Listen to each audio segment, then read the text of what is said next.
بسم اللہ الرحمن الرحیم. کلمہ کی کتنی اقسام تھی بھائی؟ 3 اقسام. فعل، اسم، فعل، اسم، حرف. یہاں تک فعل سے متعلق بحث ہوئی اور آج ہمارا دورہ صرف کا 5واں دن ہے.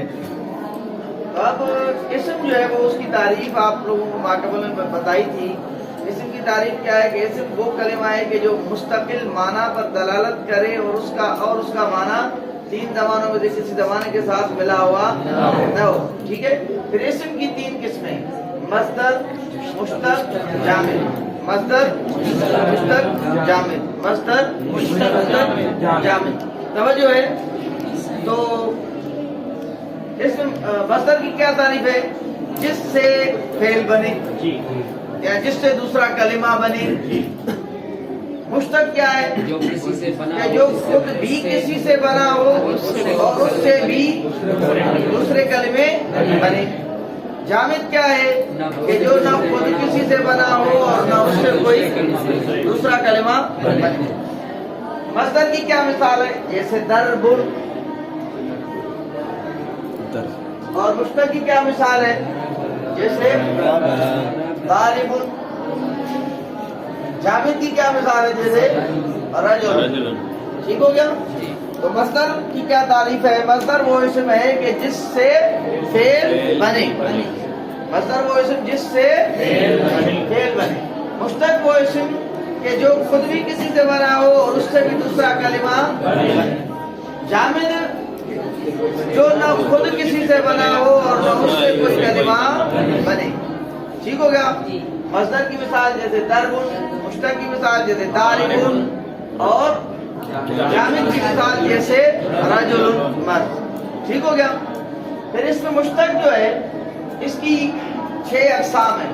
اس میں فاعل، اس میں مفعول، اس میں ظرف، اس میں آلہ، اس میں تفضیل، صفت مشبہ. سمجھ بات آ گئی ہے؟ بعد اب آپ نے اس میں مبالغہ کو بھی اس میں مشتق کی اقسام سے شمار کیا ہے. سمجھ بات آ گئی ہے؟ تو پھر اس میں مشتق کی 7 قسمیں ہو جائیں گی. ٹھیک ہو گیا. تو سب سے پہلے اس میں فاعل سے بحث کرتے ہیں. فاعل اس کا لغوی معنی تو کیا ہے؟ کام کرنے والا. اس میں فاعل کی کیا تعریف ہے؟ اس میں فاعل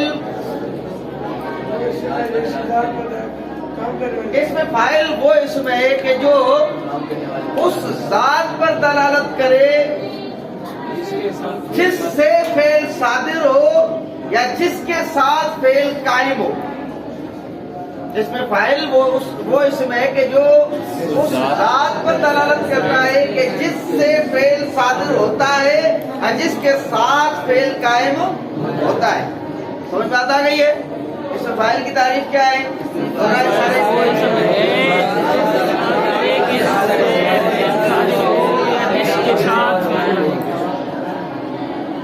سمجھ بات آ گئی. اب اس میں فاعل بنانے کا طریقہ کیا ہے؟ اس میں فاعل بنانے کا طریقہ کیا ہے؟ تو اس میں فاعل بنانے کا طریقہ یہ ہے اگر ماضی جو ہے وہ کیا ہے؟ وہ 3 حرفی ہو. ماضی کیا ہو؟ 3 حرفی ہو. تو اس سے اس میں فاعل بنانے کا طریقہ یہ ہے کہ اس کے مضارع سے اگر ماضی 3 حرفی ہو تو اس کے مضارع سے علامت مضارع کو گرا دیں گے. علامت مضارع کو گرا دیں گے اور اس کے بعد پہلے حرف کو فتح دیں گے، زبر دیں گے. دوسری جگہ پر الف لائیں گے اور تیسرے حرف کو کسرہ دیں گے، زیر دیں گے اور آخر میں تنوین کا اضافہ کریں گے. اور آخر میں تنوین کا اضافہ کریں گے. جیسے یہ دیکھیں مثلا یضربو. ٹھیک ہے. تو سب سے پہلے ہم نے آپ کو کیا کہا؟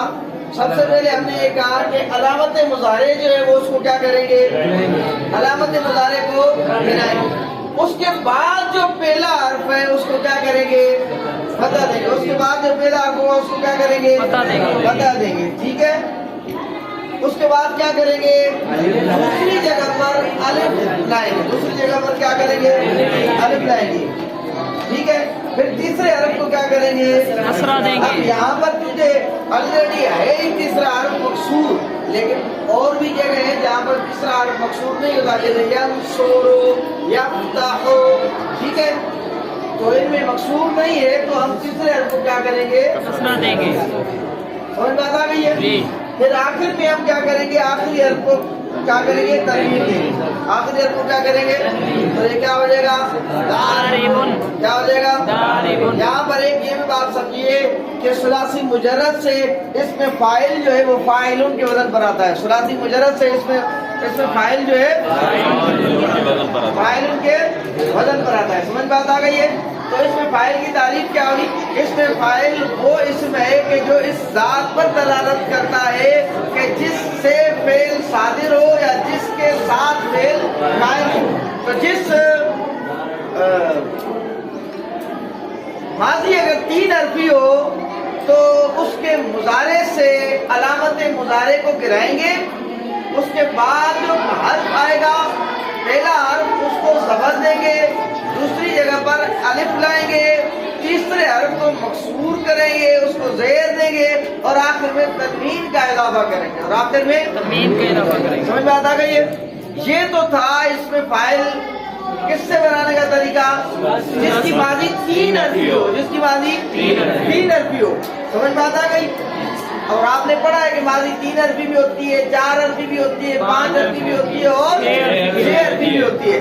تو یہ تو تھا ماضی 3 حرفی ہو تو اس سے اسم فاعل بنانے کا یہ طریقہ. لیکن اگر ماضی 4 حرفی ہو، 5 حرفی ہو، 6 حرفی ہو تو اس سے اسم فاعل بنانے کا طریقہ کیا ہے؟ اس سے اسم فاعل بنانے کا طریقہ یہ ہے کہ علامت مضارع کو گرائیں گے اور ابتدا میں میم مضموم لائیں گے، اور ابتدا میں میم مضموم لائیں گے. میم مضموم لائیں گے اور ما قبل آخر کو مکسور کریں گے، ما قبل آخر کو کسرہ دیں گے، ما قبل آخر کو کسرہ دیں گے اور آخر میں تنوین کا اضافہ کریں گے، اور آخر میں تنوین کا اضافہ کریں گے. جیسے دیکھو یکرمو، کیا؟ یکرمو. اب یکرمو کی جگہ پر آپ علامت مضارع کو گرا دیں اور کیا لگا دیں؟ میم مضموم لگا دیں. کیا لگا دیں؟ میم مضموم لگا دیں اور آخر میں تنوین کا اضافہ کر دیں تو کیا ہو جائے گا؟ مکرمون. کیا ہو جائے گا؟ مکرمون. مکرمون. ٹھیک ہے. یجتنبو، کیا؟ یجتنبو. اب علامت مضارع کو گرائیں گے اور ابتدا میں کیا کریں گے؟ میم مضموم لیں گے. میم مضموم لائیں گے، میم مضموم لائیں گے، ابتدا میں کیا کریں گے؟ میم مضموم لائیں گے. ٹھیک ہے. اور آخر میں تنوین لگائیں گے تو کیا ہو جائے گا؟ مجتنبون. کیا ہو جائے گا؟ مجتنبون. یتقبلو، کیا؟ یتقبلو. یا علامت مضارع اس کو گرایا، ابتدا میں میم مضموم لائے اور ما قبل آخر کو کسرہ دیا اور آخر میں تنوین کا اضافہ کیا تو کیا ہو جائے گا؟ متقبلون. کیا ہو جائے گا؟ سمجھ بات آ گئی؟ دوبارہ سمجھیے. اس میں فاعل کی تعریف، اس میں فاعل وہ اسم ہے کہ جو اس ذات پر دلالت کرے کہ جس سے فعل صادر ہو یا جس کے ساتھ فعل قائم ہو. پھر اس میں فاعل بنانے کا طریقہ یہ ہے کہ دیکھا جائے گا کہ ماضی 3 حرفی ہے یا نہیں ہے. اگر ماضی 3 حرفی ہے تو اس کے مضارع سے علامت مضارع کو گرا دیں گے، اس کے بعد جو حرف آئے گا اس کو زبر دیں گے، دوسری جگہ پر الف لائیں گے، تیسرے حرف کو مکسور کریں گے اور آخر میں تنوین کا اضافہ کریں گے. جیسے یضربو سے داربن، یضربو سے. یہاں پر یہ بھی سمجھیے کہ ثلاثی مجرد سے اس میں فاعل فاعلون کے وزن پر آتا ہے. ثلاثی مجرد سے اس میں فاعل. ٹھیک ہو گیا؟ اچھا، جس کی ماضی 3 حرفی ہو، آمدی 4 حرفی ہو، 5 حرفی ہو، 6 حرفی ہو، اس سے اس میں فاعل بنانے کا طریقہ یہ ہے کہ علامت مضارع کو گرائیں گے، علامت مضارع کو گرائیں گے اور ابتدا میں میم مضموم لائیں گے اور ابتدا میں اس کے بعد ما قبل آخر کو کسرہ دیں گے اور آخر میں تنوین کا اضافہ کریں گے اور آخر میں تنوین کا اضافہ کریں گے. سمجھ بات آ گئی؟ جیسے یکرمو سے مکرمون، یجتنبو سے مجتنبون، یستنصر سے مستنصر وغیرہ. سمجھ بات آ گئی ہے؟ ٹھیک ہو گیا. اس کے بعد اس میں مشتق میں سے دوسرا اس میں مفعول. کیا ہے؟ اس میں مفعول. تو اس میں مفعول وہ اسم ہے کہ جو اس ذات پر دلالت کرتا ہے جس پر فعل واقع ہوا. اس میں مفعول وہ اسم جو کہ جو ذات ذات پر دلالت کرتا ہے جس پر فعل واقع ہو، جس پر فعل واقع ہو. جیسے منصور، جیسے کیا معنی ہے؟ مدد کیا گیا وہ ایک مرد، مدد کیا گیا وہ ایک مرد. ٹھیک ہو گیا. اب اس میں مفعول بنانے کا طریقہ کیا ہے؟ اس میں مفعول بنانے کا طریقہ جیسے اس میں فاعل کے اندر ہم نے پڑھا کہ دیکھا جائے گا کہ ماضی 3 حرفی ہے یا ماضی 3 حرفی نہیں ہے. اگر ماضی 3 حرفی ہے تو مضارع مجہول سے، کس سے؟ مضارع مجہول سے. دیکھو مضارع مجہول ہم نے کیوں کہا کہ اس میں مفعول کی طرف نسبت ہوتی ہے، اور مضارع مجہول میں بھی فعل کی نسبت کہاں پر ہوتی ہے؟ مفعول کی طرف ہوتی ہے. سمجھ بات آ گئی ہے؟ تو اس وجہ سے ہم نے کہا تو اس میں مفعول بنانے کا طریقہ کیا ہے؟ طریقہ یہ ہے کہ اگر ماضی 3 حرفی ہو تو مضارع مجہول سے علامت مضارع کو گرا دیں گے اور ابتدا میں میم مضموم لائیں گے، میم مفتوح لائیں گے. ابتدا میں میم مفتوح لائیں گے اور اس کے بعد کیا کریں گے؟ تیسرے حرف کو پیش دیں گے، تیسرے حرف کو پیش دیں گے اور اس کے بعد واو ساکن کا اضافہ کریں گے، اس کے بعد اور آخر میں تنوین دیں گے، اور آخر میں تنوین دیں گے. دوبارہ سمجھیے، اس میں مفعول بنانے کا طریقہ یہ ہے کہ دیکھا جائے گا کہ ماضی 3 حرفی ہے یا نہیں ہے. اگر ماضی 3 حرفی ہے تو مضارع مجہول سے علامت مضارع کو حذف کر کے علامت مضارع کو گرا کر ابتدا میں میم مفتوح لائیں گے، اس کے بعد تیسرے حرف کو پیش دیں گے، ضمہ کی حرکت دیں گے، پھر اس کے بعد واو ساکن کا اضافہ کریں گے یعنی چوتھی جگہ پر. ٹھیک ہے. اور آخر میں کیا کریں گے؟ تنوین دیں گے. اور آخر میں کیا کریں گے؟ یہ دیکھیں یضربو، کیا اب یہ مضارع مجہول ہے یا نہیں ہے؟ مضارع مجہول ہے. یضربو، کیا؟ یضربو. اب ہم نے یا کو گرا دیا، ابتدا میں میم مفتوح لائے اور تیسرا حرف کون سا تھا؟ را.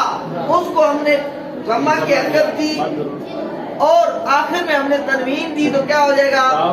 مضروب. واو کا اضافہ کیا، تیسرے حرف کو ضمہ دینے کے بعد واو ساکن کا اضافہ کیا اور آخر میں ہم نے تنوین دی تو کیا ہو جائے گا؟ مضروب. کیا ہو جائے گا؟ کیا ہو جائے گا؟ یا یوں ساروں سے، یسمعوں سے، رمو سے، سمجھ بات آ گئی؟ یحسبو سے، یفتح سے، سمجھ بات آ گئی ہے. اور اگر ماضی 3 حرفی نہ ہو بلکہ 4 حرفی ہو، 5 حرفی ہو، 6 حرفی ہو تو اس کا کیا طریقہ ہے؟ اس کا طریقہ یہ ہے کہ مضارع مجہول سے علامت مضارع کو گرا کر ابتدا میں میم مضموم لگا دیں اور آخر میں تنوین. ماقبل آخر تو ہوتا ہی مفتوح ہے مضارع مجہول کے اندر، اس وجہ سے اس کو بیان کرنے کی ضرورت ہی نہیں ہے. سمجھ بات آ گئی ہے؟ اور اگر ماضی 4 حرفی ہو، 5 حرفی ہو، 6 حرفی ہو تو اس سے اس میں مفعول بنانے کا کیا طریقہ ہے؟ اس سے اس میں مفعول بنانے کا یہ طریقہ ہے کہ علامت مضارع کو گرا کر ابتدا میں میم مضموم لاؤ اور اس کے آخر کو کیا کر دو؟ اس کے آخر میں تنوین کا اضافہ کر دو. جیسے یکرمو، کیا؟ یکرمو. اب ہم نے علامت مضارع یا کو گرایا، ابتدا میں میم مضموم لائے اور آخر میں تنوین کا اضافہ کیا تو کیا ہو جائے گا؟ مکرمون. یجتنبو سے، یستنصرو سے، ینفطرو. ٹھیک ہو گیا؟ یہ کس سے تھا طریقہ؟ دوبارہ سمجھیے. اس میں مستقبل ہے، دوسرا ہے اس میں مفعول. اس میں مفعول وہ اسم ہے کہ جو اس ذات پر دلالت کرتا ہے جس پر فعل واقع ہو، جس پر فعل واقع ہو. جیسے منصور، مدد کیا گیا وہ ایک مرد. اس میں مفعول بنانے کا طریقہ کیا ہے؟ اس میں مفعول بنانے کا طریقہ یہ ہے کہ سب سے پہلے دیکھیں گے کہ ماضی جس فعل سے اس مفعول بنایا جا رہا ہے اس کی ماضی 3 حرفی ہے یا نہیں ہے. اگر 3 حرفی ہے تو ابتدا میں میم مفتوح، مضارع کے ابتدا میں علامت مضارع کو گرا کر میم مفتوح لائیں گے. کیا لائیں گے؟ میم مفتوح لائیں گے. اس کے بعد تیسرے حرف کو